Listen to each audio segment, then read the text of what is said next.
주의 이름을 높이며 송축하며 찬송 드리옵나이다. 네. 살아 계셔서 역사하시고 땅 끝까지 감찰하시며 온 천하를 두루 살피시고 구름의 무게를 정하시며 물의 분량도 정하시고 비 내리는 법칙도 정하시어 비구름의 길과 우레의 법칙을 만드신 창조주 하나님 아버지께서 사람들에게 이렇게 말씀하셨습니다. 하나님을 경외하는 것이 지혜이요 악을 떠남이 명철이니라고. 이 모든 말씀 감사드리며 살아계신 예수 이름 받들어 간절히 기도드려옵나이다. 아멘. 할렐루야. 아멘. 제가 이 자리에 서게 된 것을 하나님께 영광을 드리겠습니다. 아멘. 제가 뇌출혈이라는 병을 앓고 이렇게 다시 살아서 여러분의 얼굴을 이렇게 각자 보게 돼서 얼마나 감사하고 소중한지요. 아멘. 사람이 숨을 쉬고 산다는 게 얼마나 축복인 걸 다시 한번 깨닫고 이 자리에 서게 되었습니다. 아멘. 뇌출혈의 전조 현상이 있었는데 오른쪽에 머리가 너무 아프고요. 오른쪽에 팔다리가 저렸다 안 저렸다 저렸다 안 저렸다 이렇게 현상이 있었는데 보다시피 제가 굉장히 건강한 사람이라 병원을 안 갔어요. 감기도 안 걸려요. 그랬는데 목욕탕에서 샤워를 하고 난 이후에 구토를 제가 연거푸 3번 했어요.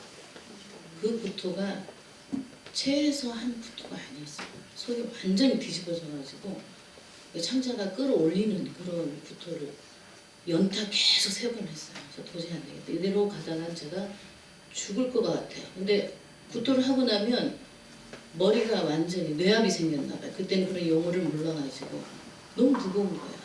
이 머리 뒤에서 이렇게 송곳으로 이렇게 철판 같은 거 쑤시면서 바위덩어리가 앉아있는 거예요. 잠을 못 자요. 그래서 저희 남편한테 한 번도 병원 가자는 얘기를 안 했는데 저희 남편이 이제 병원에 하도 있어서 병원 제가 싫거든요. 폐혈증으로 중내산에 해가지고 목회하면서 너무 힘든 거예요. 제가 경제적인 것도 힘들고 아이들 교육도 힘들고 목회도 힘들고 건축을 지었다가 중간에 또 도중하차 있다가 지었다가 하나님께 봉헌 드리고 목사님하고 살기 힘들었어요. 그러면서 끝없이 남편을 세워가고 자녀를 양육하고 세워가고 기도하면서 하나님은 안 주신 게 없었어요. 저한테 뿌리고 심고 하니까 많이 주셨어요. 얼마나 감사한지 몰라요. 둘 다 박사학위 받았잖아요. 어쨌거나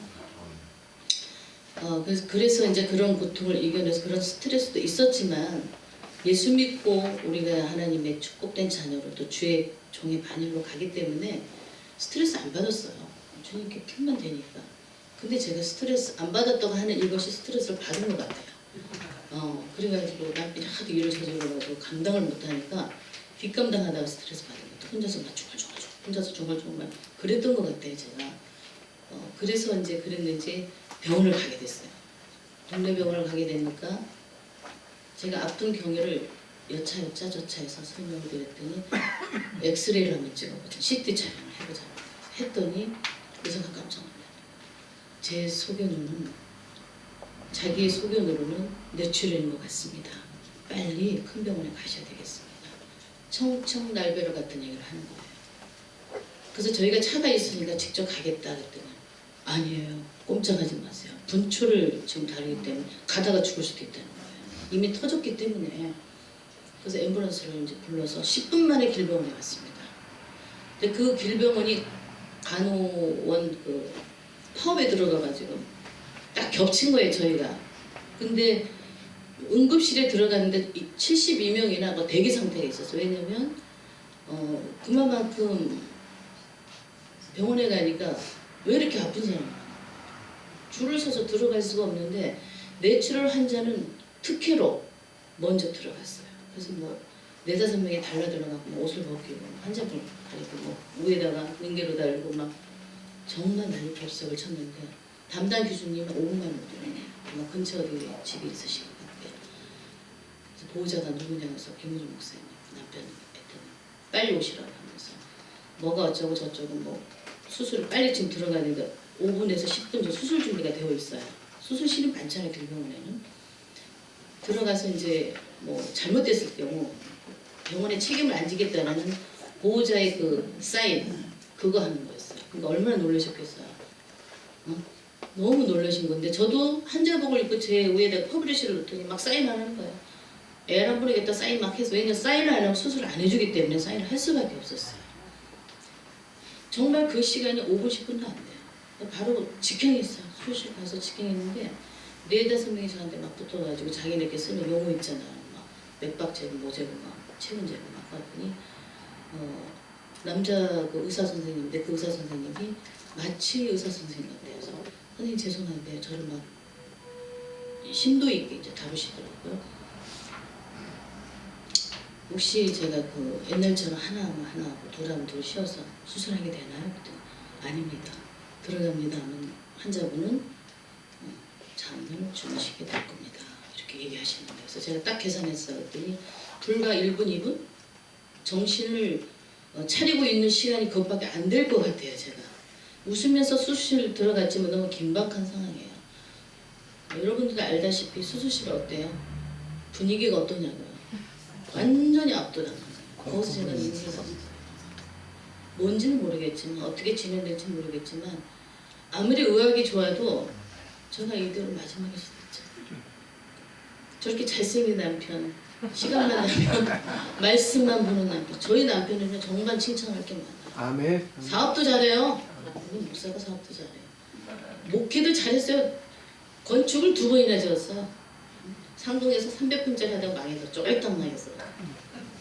그리고 폐혈증 걸려가고 미국을 가니 어쩌니 저쩌니 미국을 3번 갔다 오더니 폐혈증 걸려서 미국 못 간 거예요. 다 받았는데 비자를 그 어려운 비자를 다 받았는데도 어쨌든 제가 이제 수술실 들어가서 남편을 찾은 것도 아니고 자녀를 찾은 것도 아니고 주님을 찾았어요. 주님 죄인입니다.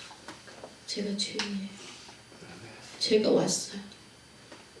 어떤 말을 할 수 없어요. 주님 앞에 1대1로 다 맞아떨어지는데 주님 앞에서는 어떤 수식어를 할 수가 없어요. 그냥 주님 죄인입니다. 베드로가 3번 부인하고 예수님을 만났잖아요. 가까이 오지 마소서. 저는 죄인입니다. 이 생각이 나는 거예요. 제가 주님 죄인입니다. 저를 불쌍히 여겨주시고 주의 이름으로 병든 자를 고치고 세방을 말하고 주의 이름으로 모든 한 일을 주님 기억하소서. 제가 아들 3이 있는데 하나는 입양했잖아요. 입양해서 아기 낳고 좀 잘 살잖아요. 하나예요. 제가 이렇게 멀쩡하게 서 있는데 사실 저 환자입니다. 완치가 되려면 2년이 걸려요. 저보고 완치했냐고 그냥 완치했다고 그랬어요. 믿음으로. 근데 속에서 고장난 거는 겉으로 잘 몰라요. 특히 뇌는 상당히 오래 걸려요. 제가 응급실에 있는 동안에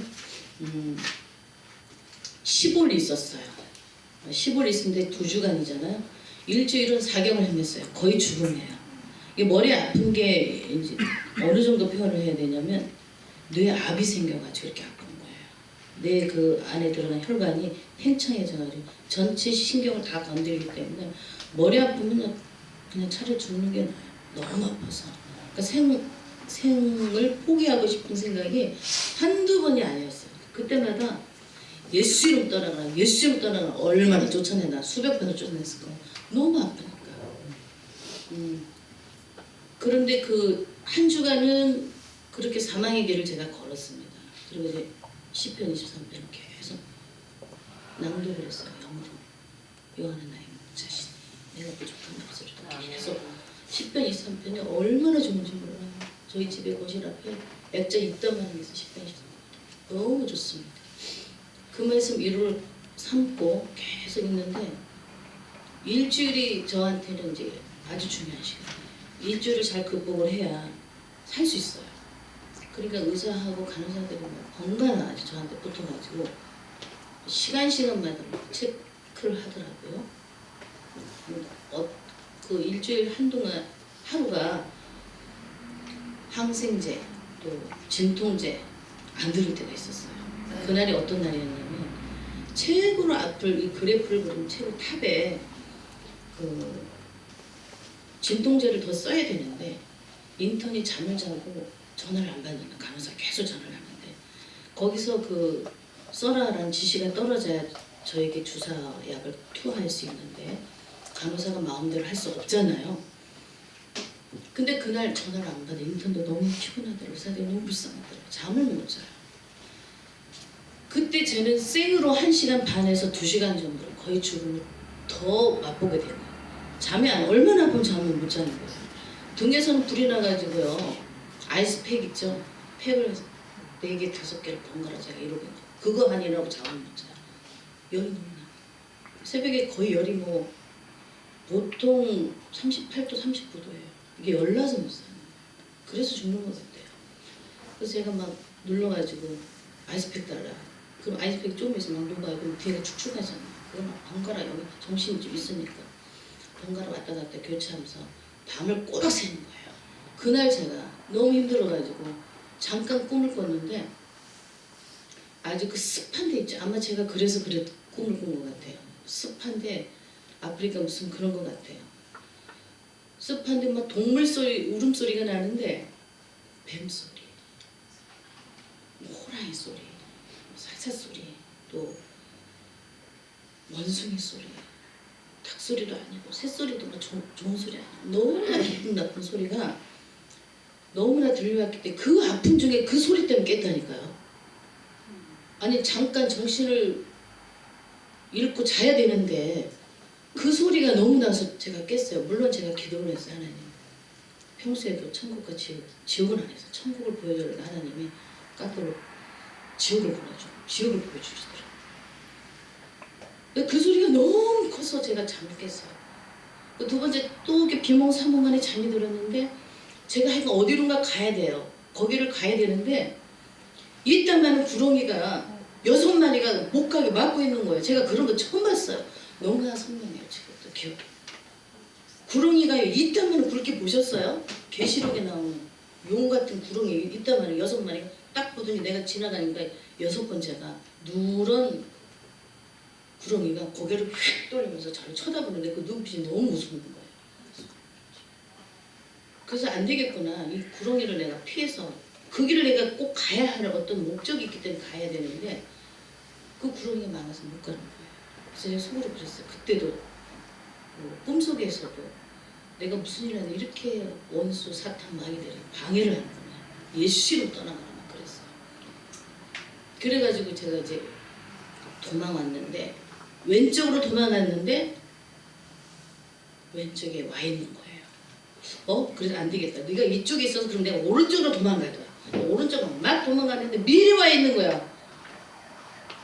안 되겠다. 그럼 내가 이곳에로부터 저 인간, 사람이 사는 곳으로 내가 내려가야 되겠다 하고 위에서 아래로 내려갔어요.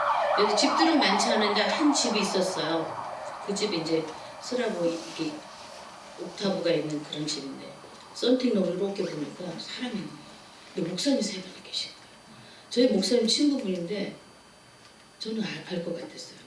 그래서 거기를 이제 들어갔어요. 들어갔더니 그 목사님들이 놀래가지고 사모님이 여기를 어떻게 오셨냐. 저희 말 목사님들 어떻게 오셨어요? 너무 반가웠는데 형광등을 딱 보니 너무 힘이 온 거예요. 도대체 여기서 뭘 하고 있었던 거지? 음침한 생각이 들어진 거예요. 목사님이 하나님 나라를 위해서 얘기하고 하는 것이 아니라 좀 이상하더라고요. 어두우니까 일단 어두우면 좋은 게 아니잖아요. 그래서 제가 커튼을 쫙 열었어요. 아니 화나겠지 왜 이렇게 어둡게 있나. 커튼을 쫙 여니까 그 구렁이가 거기서 나를 쳐다보고 있는 거예요. 머리가 삐쭉 쓰더라고요. 제가 그렇게 힘들게 어렵게 돌아왔는데 여전히 나를 죽이려고 그 앞에 있는 거예요. 이야, 영적인 동물인 거예요. 더 많이 아는 거예요. 제가 놀라고 소리를 막 질러갖고 깼다는 거 아니겠어요? 제가 거기다 메모지를 조금 메모를 해놨어요. 도대체 이걸 잊으면 안 되겠다. 영원히 잊지 말아야 되겠다 생각하고 이따가 너무 힘들어하고 이제 간호사가 이제 더 놔줬어요. 그게 있는 게 있어요. 믿음이 없이 하는 기쁘게 할 수 없는 일. 그가 계신 것과 또한 자기를 찾는 자들에게 상 주시심을 믿어야 할지 상 받고 싶어서 일합니다. 솔직히. 나는 1시간 기도하면 2시간 기도하고 싶고 남이 뭐 전도왕 저 됐잖아요. 박경자 목사님 저 전도왕 됐었죠. 전도 100명 이상 해가지고 얼마나 쫓아 부평역에서 막 전도 이거 해가지고 그렇게 욕심을 상 받고 싶어서 이 땅에도 그러는데 그래 한 손에는 이제 일사일사 할 수 있거든 무슨 말이냐 믿는 자에 능치 못함이 없느니라 그래서 이름 저질러도 다 해주셨어요. 아버지가 너무나 감사드리는데 그 꿈을 꾸고 나서 제가 많이 울었어요. 그리고 많은 시간을 생각할 수 있는 시간을 제가 많이 갖게 됐어요. 그리고 한 주간이 있었는데 그 한 주간은 회복의 시간이었어요. 회복을 할 때는 피를 매일 뽑아가잖아요. 새벽 1시부터 2시에 오셔가지고 피 뽑아가고 그 다음에 엑스레이가 이동실에서 다 찍어요. 매일 그 일을 해요. 못 견뎌요. 잠잘 시간 없습니다. 그 이제 수치를 보는 거예요. 수치를 보서 이제 많이 좋아졌다라고 의사 선생 아침에 이제 오시잖아요. 그러면 말을 해요. 그래서 우리들한테 위로해 주시고 좀 좋아졌어요. 좀 좋아졌어요. 백혈구가 좀 많아졌어요. 적혈구가 줄어들었어요. 이런 걸 계속 얘기하시거든요.